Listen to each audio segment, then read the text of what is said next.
Hello guys, welcome back to Appanna YouTube channel. Hello guys hello guys ಅಂದರೆ ನನ್ನ ಮನೆ ಹತ್ರ ಇರೋ ಮಕ್ಕಳು, ನಾನಿದ್ರೂ ಅಷ್ಟೇ ಇಲ್ಲದೆ ಇದ್ರೂ ಅಷ್ಟೇ hello guys hello guys hello guys ಅಂತ ಇರ್ತಾರೆ. ನನಗೆ ಬೇರೆಯವ್ರು ಬಂದು ಹೇಳೋವಾಗ ಖುಷಿ ಆಗುತ್ತೆ. ತುಂಬ ಜನ ಗುರ್ತಿಡಿತಾರೆ, ತುಂಬ ಜನ ಸೋನಿ ಅಲ್ವಾ ನೀವು ಅಂತ ಕೇಳ್ತಾರೆ. ಒಂದು ಬಸ್ಸಲ್ಲಿ ಮೊನ್ನೆ 4 ಜನ 5 ಜನ ಹೆಣ್ಮಕ್ಳಿದ್ರು. ಒಬ್ರು ಕಪ್ಪಗಿದ್ರು ಅದರಲ್ಲಿ. ಅವರು ನನ್ನನ್ನು ನಾನು ಮುಂದೆ ಸೀಟಲ್ಲಿ ಕೂತಿದ್ದೆ, ಅವ್ರು ಹಿಂದೆ ಸೀಟಲ್ಲಿ ಕೂತಿದ್ರು. ನೋಡ್ಬಿಟ್ಟು ಸೋನಿ ಅಲ್ವಾ ನೀವು, ಸೋನಿ ಅಲ್ವಾ ನೀವು ಅಂತ, ಸೋನಿ ಸೋನಿ ಅಂತ. ತುಂಬ ಖುಷಿ ಆಯಿತು ನನಗೆ. ಇನ್ನೊಂದೇನು ಅಂತಂದರೆ, ನೀವು ಕೊಟ್ಟಿರೋ ಅಂಥ ಪ್ರೀತಿ ನಂಗೆ ತುಂಬ ಖುಷಿ ಆಯಿತು. ನೀವು ಅಷ್ಟೊಂದು ನನಗೆ ಫೇಸ್ಬುಕ್ಕಲ್ಲಿ ಆಗ್ತಿರೋ ಫಾಲೋವರ್ಸ್ ಆಗಿರ್ಬೋದು, ಒಂದೊಂದು ದಿನಕ್ಕೆ 500 ಫಾಲೋವರ್ಸ್ ಆಗ್ತಾ ಇರೋದು ತುಂಬ ಖುಷಿ ಆಗ್ತಾ ಇದೆ. ಸೊ ನಾನು ನಿಮಗೆ ಎಕ್ಸಾಂಪಲ್ ಏನೋ ಒಂದು ತೋರಿಸ್ತೀನಿ.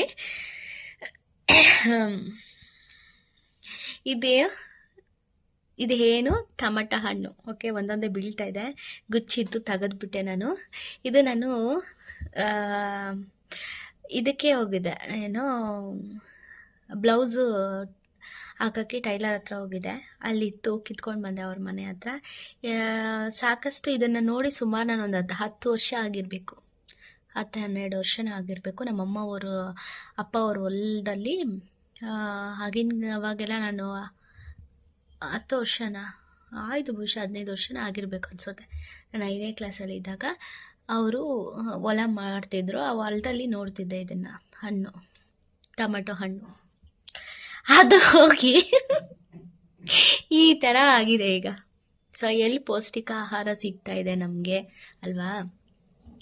ಪೌಷ್ಟಿಕ ಆಹಾರ ಸಿಗ್ತಿಲ್ಲ. ನಾಟಿ ಇದನ್ನೇ ಎಲ್ಲ ಆಗ ಉಪಯೋಗಿಸ್ತಾ ಇದ್ದಿದ್ದು. ನೋಡಿ ಎಷ್ಟು ಚೆನ್ನಾಗಿದೆ, ಕೋಳಿ ಆಕಾರದಲ್ಲಿ ಇದೆ.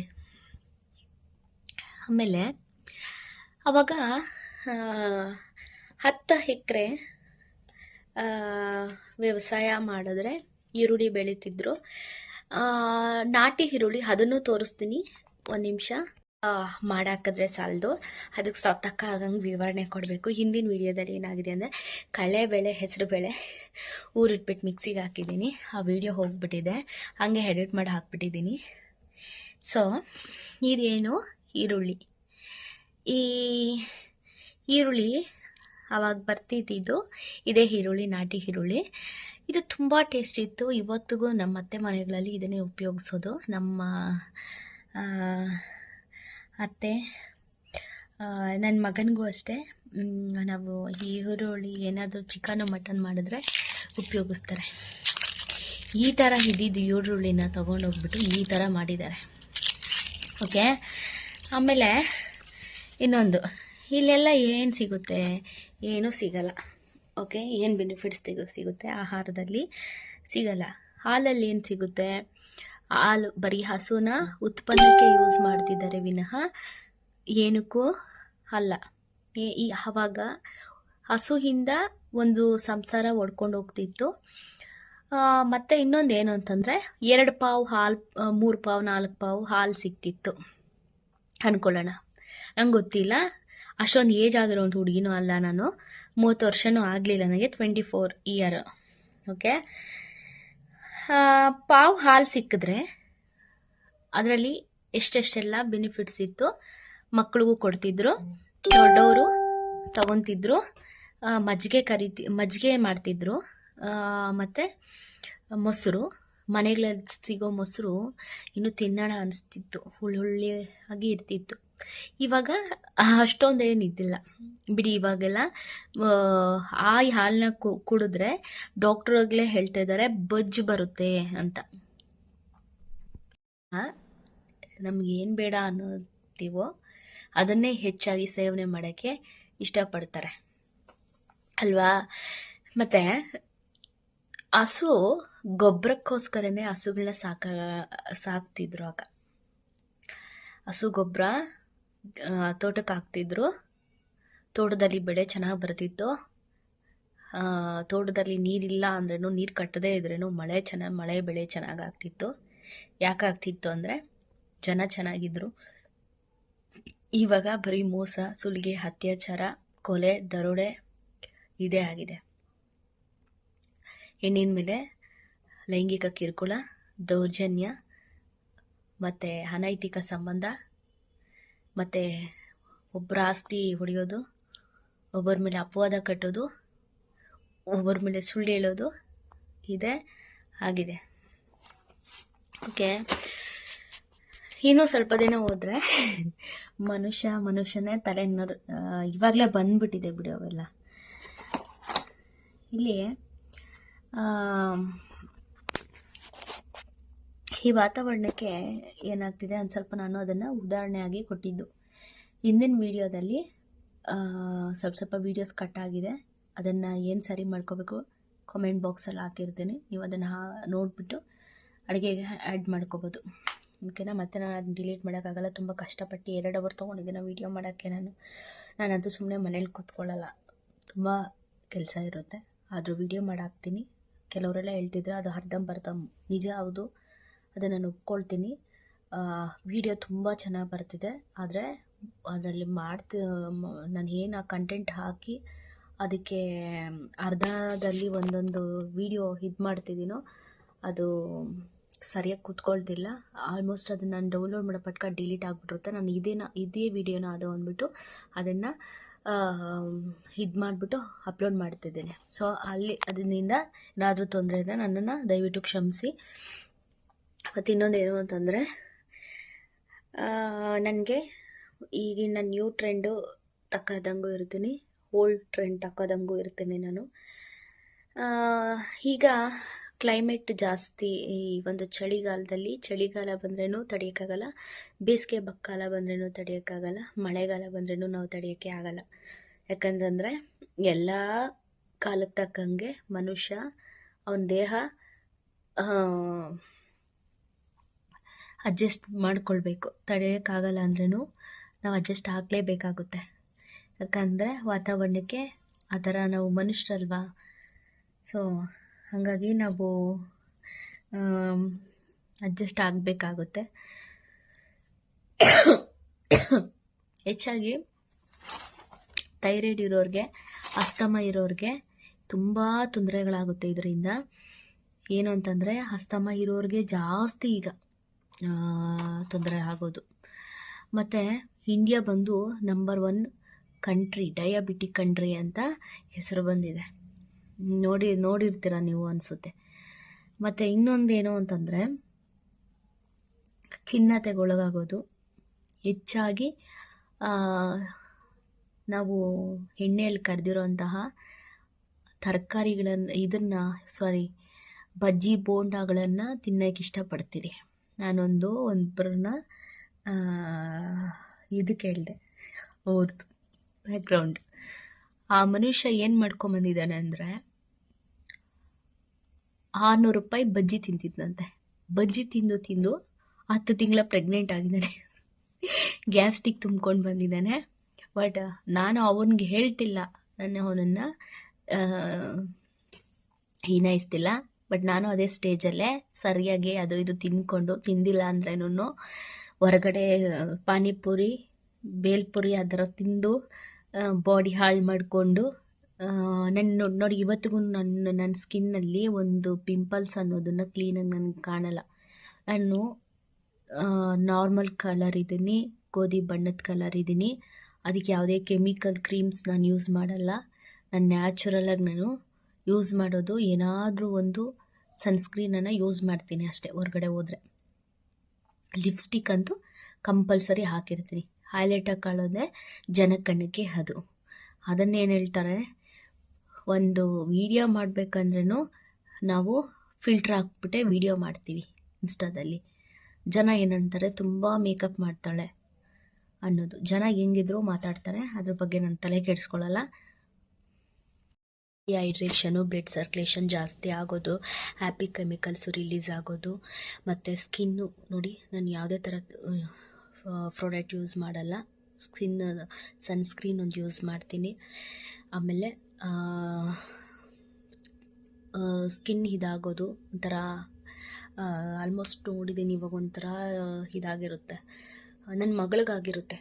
ಮತ್ತು ಈ ಟೈಮಲ್ಲೇ ತುಂಬ ಮತ್ತು ಈ ಅಸ್ತಮ ಇರೋರಿಗೆ ಮತ್ತು ಈ ಥೈರಾಯ್ಡ್ ಇರೋರಿಗೆ ತುಂಬ ಗಂಟ್ಲು ನೋವು ಬರೋದು, ಕೆಮ್ಮೋದು, ನೆಗಡಿ, ಶೀತ. ನನಗೆ ಬೆಳಗ್ಗೆ ಎದ್ರೇ ಶೀತ. ನಾನು ಏನೂ ಮಾಡಲ್ಲ, ಹೊರಗಡೆ ಹೋಗಲ್ಲ, ವಾಕಿಂಗ್ ಹೋಗ್ತಾ ಇದ್ದಿಲ್ಲ 1 ತಿಂಗಳದ ಹಿಂದೆ. ಆದರೂ ಕೆಮ್ಮು ಮತ್ತು ತುಂಬ ತಲೆನೋವು ಬರೋದು.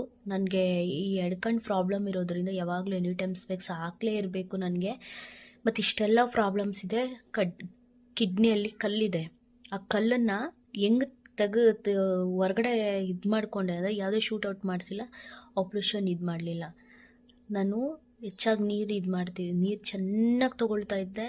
ಮತ್ತು ಬಾಳೆಕಾಯಿ ದಿಂಡು ಇರುತ್ತಲ್ವ, ಅದರೊಳಗಡೆ ಕಟ್ ಮಾಡಿದರೆ ಆ ಬುಡಕ್ಕೋಗಿ ನೀರು ಹಾಕಿಬಿಟ್ಟು ಆ ನೀರನ್ನು ತೆಗೆದು ಬೆಳಗಿನ ಜಾವದಲ್ಲಿ ಅದನ್ನು ತಗೊಂಡಿದ್ದೀನಿ. ಅದೊಂದು ಮಾಡ್ತಿದ್ದೆ. ಬಾಳೆಕಾಯಿ ದಿಂಡು ಚೆನ್ನಾಗಿ ತಿಂತಿದ್ದೆ. ಮತ್ತು ನಾವೇನಾದರೂ ಒಂದು ಸುಮ್ಮನೆ ಜಿಮ್ಗೆಲ್ಲ ಕರ್ಕೊಳ್ಳಲ್ಲ. ಫಸ್ಟ್ ಏನು ಕಾಯಿಲೆ ಇದೆ ಏನು ಅಂತೆಲ್ಲ ಕೇಳ್ತಾರೆ ಅಲ್ಲಿ. ಮತ್ತು ಅದೊಂದು ಇದು. ಮತ್ತು ತುಂಬ ಈಗಿಂದು ಓಕೆ, ಈ ಕೊಬ್ಬರಿ ಎಣ್ಣೆ ಹಿಟ್ಟು ನೋಡಿದ್ರೆ ತುಂಬಾ ಗಟ್ಟಿ ಆಗಿರುತ್ತೆ. ಇಟ್ಟಿರೋ ಜಾಗದಲ್ಲೇ ನೋಡಿ ತುಂಬ ಗಟ್ಟಿ ಆಗಿಬಿಟ್ಟಿರುತ್ತೆ. ಗಮನಿಸಿ ನೋಡಿ, ಮನೇಲಿ ಇಟ್ಟು ನೋಡಿ ಈ ಟೈಮಲ್ಲಿ. ಈಗ 6 ಫ್ಯಾಟಲ್ಲಿ ಕೊಬ್ಬರಿ ಎಣ್ಣೆ ಮತ್ತು ಗಟ್ಟಿ ಆಗೋದು, ಮಾಂಸ ಅದೆಲ್ಲ ಹೇಳಿದ್ದೀನಿ ಅನಿಸುತ್ತಾ ನಾನು. ಮತ್ತು ಏನದು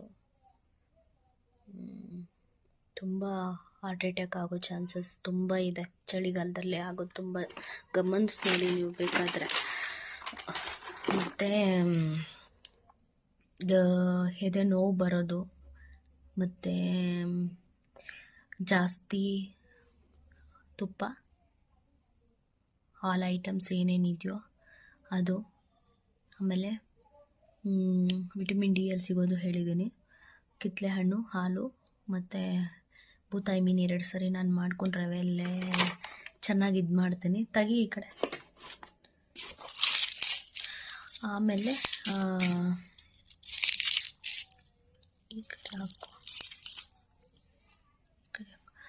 ಮೈಕೈ ನೋವು ತುಂಬ, ಮತ್ತು ಕೀಲು ನೋವು, ಆಮೇಲೆ ಸ್ನಾಯು ದೌರ್ಬಲ್ಯ, ಮತ್ತು ಇನ್ನೊಂದು ಏನು ಈ ಥರ ಎಲ್ಲ ಅನ್ನಿಸ್ತಾ ಇರುತ್ತೆ ನಮಗೆ. ಹೆಚ್ಚಾಗಿ ಕೈ ನೋವು ಬರೋದು, ಕೈ ನೋವು ಎಡಕೈಯೇ ತುಂಬ ನೋವು ಬರ್ತಾ ಇರುತ್ತಲ್ವ. ಅವೆಲ್ಲ ಈ ಒಂದು ಇದರಲ್ಲೇ ಚಳಿಗಾಲದಲ್ಲೇ ಈ ಥರ ಎಲ್ಲ ಆಗೋದು. ಆಮೇಲೆ ನೆಕ್ಸ್ಟ್ ಯಾವ ಸಂಕ್ರಾಂತಿ ಅನಿಸುತ್ತೆ. ಈ ಟೈಮಲ್ಲಂತೂ ಹೆಚ್ಚಾಗಿ ಇದು ಮಾಡೋದು. ನಾನು ಅಂತೂ ನಾನ್ ವೆಜ್ಜು ಅಂದ್ರೇ ಭಯಪಡ್ತೀನಿ ಇವಾಗ. ಮಟನ್ ತುಂಬ ತಿಂದರೆ ಹಾರ್ಟ್ ಅಟ್ಯಾಕ್ ಆಗುತ್ತೆ. ನಮ್ಮ ಹಾರ್ಟಲ್ಲಿ ಒಂದು ನರ ಇರುತ್ತೆ, ಅದೆಲ್ಲ ಬ್ಲ್ಯಾಕ್ ಆಗ್ತಾ ಬರುತ್ತೆ, ಕೊಬ್ಬಿನಂಶ ತುಂಬಿಕೊಂಡು ಬರ್ತಾ ಇರುತ್ತೆ. ಸೊ ಅದು. ಮತ್ತು ಹೆಚ್ಚಾಗಿ ಈ ಡ್ರಿಂಕ್ಸ್ ಮಾಡೋರಿಗೂ ಅಷ್ಟೇ ಬೇಗ ಔಟ್ ಆಗಿಬಿಡ್ತಾರೆ, ಚಳಿ ತಡಿದೇ ಇರೋರು. ಮತ್ತು ಬೀಡಿ ಸಿಗರೇಟು ಏನೇನು ನೀವು ಅಭ್ಯಾಸಗಳು ಇಟ್ಕೊಂಡಿದ್ದೀರೋ, ಒಳಗಡೆ ದುಶ್ಚಟಗಳಿದೆಯೋ ಅದು ಅಷ್ಟೇ. ಈ ಚಳಿಗಾಲದಲ್ಲಿ ತುಂಬ ತುಂಬ ಆರೋಗ್ಯ ಕೆಡುತ್ತೆ ಇಂಥವ್ರಿಗೆ ಜಾಸ್ತಿ. ಆಮೇಲೆ ಅಣಬೆ, ವಿಟಮಿನ್ ಡಿ, ಅಣಬೆ ತುಂಬ ಚೆನ್ನಾಗಿ ತಿನ್ನಬೇಕು. ಮಶ್ರೂಮ್, ಆಮೇಲೆ ಇನ್ನೊಂದು ಮನೆಯಲ್ಲೇ ಆದಷ್ಟು ಮನೆಯಲ್ಲೇ ತಿನ್ನೋಕ್ಕೆ ಟ್ರೈ ಮಾಡಿ. ಹೋಟ್ಲಲ್ಲೆಲ್ಲ ತಿನ್ನೋಕೆ ಹೋಗ್ಬೇಡ್ರಿ. ಆಮೇಲೆ ಕೆಮ್ಮಿಗೆ ಮೆಣಸು, ಮತ್ತು ತುಂಬ ಕೆಮ್ಮು ನೋವು, ಗಂಟ್ಲು ನೋವು ಬಂದರೆ ಒಂದು ಹಾಲು ತೊಗೊಳಕ್ಕಾಗಲಿಲ್ಲ ಅಂದರೆ ನೀರೇ ತೊಗೊಳ್ಳಿ, ಪರವಾಗಿಲ್ಲ, ನೀರು ಆ್ಯಡ್ ಮಾಡ್ಕೊಳ್ಳಿ. ನಾನಂತೂ ನನ್ನ ಮಕ್ಕಳಿಗೆ ಏನಾದರೂ ಆದರೆ ಕೆಮ್ಮು ನೋವು ಬಂದರೆ ಈ ಕೊರೋನಾ ಟೈಮಲ್ಲಿ ತುಂಬ ಉಪಯೋಗಿಸಿರೋದು ನಾನು ತೊಗೊಂಡಿರೋದು ಅದೇ. ಹಾಲಿಗೆ ಮೆಣಸು ಮತ್ತು ಶುಂಠಿ ಮತ್ತು ಅರಿಶಿನ, ಒಂದು ಚಿಟಿಕೆ ಅರಿಶಿನ, ಧನಿಯಾ ಪುಡಿ ಹಾಕ್ಬಿಟ್ಟಿರ, ಮತ್ತು ಧನಿಯದ ಬೀಜ ಹಾಕಿ ಚೆನ್ನಾಗಿ ಕುದಿಸ್ಬಿಟ್ಟು ತೊಗೊಳ್ಳಿ. ಒಂದು 3 ಟೈಮ್ ತೊಗೊಳ್ಳಿ, ಅದಿರೋದಿಲ್ಲ. ಎಲ್ಲ ನಾವೇ ನಮ್ಮ ಜಾಸ್ತಿ ಡಾಕ್ಟ್ರು ಶಾಪು ಅಂತ ಹೋಗೋ ಥರ ಇಟ್ಕೊಬಿಡಿ. ನಾನು ಹಂಗೆ ಒಂದು ಕೆಮ್ಮಳು ಬಂತ ಡಾಕ್ಟ್ರು ಶಾಪು, ತುಂಬ ಶಟಲ್ ಕಾಕ್ ಆಡಿದ್ರೇನೂ ಅಷ್ಟೇ ಇದಾಗುತ್ತೆ ಅಂತ ನಮ್ಮ ಸರ್ ಹೇಳ್ತಿದ್ರು. ನಾನು ಯಾವಾಗ ಶಟ್ಲ್ ಕಾಕ್ ಆಡೋದಕ್ಕೆ ಅವ್ರು ಆ ಥರ ಹೇಳ್ತಾಯಿದ್ರು. ಆಮೇಲೆ ನೆಕ್ಸ್ಟ್ ದುರ್ಬಲ, ರೋಗ ನಿರೋಧಕ, ಹೃದಯ ಬಡಿತ ಕಮ್ಮಿಯಾಗಿ ಬಡ್ಕೊಳ್ಳೋದು. ನೋಡಿ ನೀವು ತುಂಬ ಸರಿ ಬಡ್ಕೊಳ್ಳೋದು, ನಮ್ಮ ಹೃದಯ ನಿಧಾನಕ್ಕೆ ಬಡ್ಕೊಳ್ತಾ ಇರುತ್ತೆ. ಅದನ್ನೆಲ್ಲ ಚೆನ್ನಾಗಿ ಗಮನಿಸ್ಕೋಬೇಕು. ಆಮೇಲೆ ಕೂದಲು ಹೆಚ್ಚಾಗಿ ಖಿನ್ನತೆಗೂ ಹೋಗ್ತಾರೆ ಈ ಟೈಮಲ್ಲಿ. ನನಗೆ ಅದಕ್ಕೆ ಇರಬೇಕೇನೋ ಈ ಕಾಲದಲ್ಲಿ ತುಂಬ ಕೂದಲು ನೋಡಿ, ಈ ಸೈಡ್ ಫುಲ್ಲು ಉದುರೋಯ್ತು ನನಗೆ. ಹಾಗಾಗಿ ಮನೇಲೇ ಆದಷ್ಟು ಮನೇಲಿರೋ ಎಣ್ಣೆಗಳು ಯೂಸ್ ಮಾಡಿ. ಡಾಕ್ಟ್ರು ಶಾಪಲ್ಲಿ ಸಿಗೋವಂಥದ್ದು ಇಲ್ಲ, ಆಯುರ್ವೇದಿಕ್ ಓಕೆ.